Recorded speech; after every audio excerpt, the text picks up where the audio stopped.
gwala re sa pit. Johnny sa. Ye ja sunika gwala so okay se pushelana.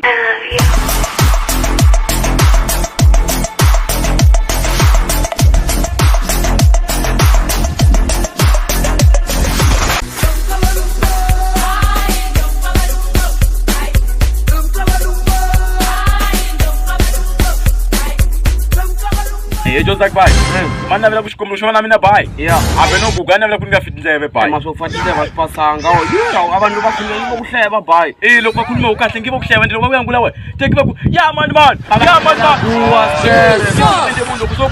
man. Yeah man. Ngisobongela bai. Ufana imizalo takise.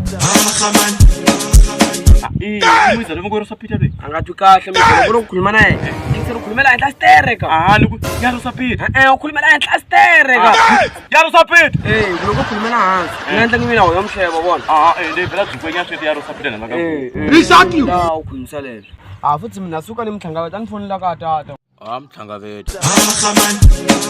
Rosapit. Johnny Zak. Exactly. Kahle. Nami nikahle mara unigolo ukuthi afika kasofikile. Mesefikile. Baba mezalwa ngathama la. Angathi kahle. Angisazathi indeko uloko khuluma wena. Ngisero ukukhulumela enhla stereka uloko khulumela hansi.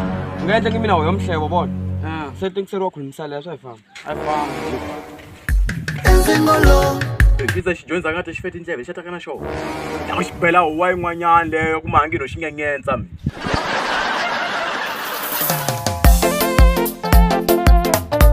Awitwanga nyuma tongani wakulema. Mandang.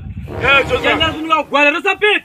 Johnny sa. Yenza sunika gwala so okay se pushelana. Okay. Basatana batele yobabona kuhleka. Basatana batele yobabona. Yaro sapita.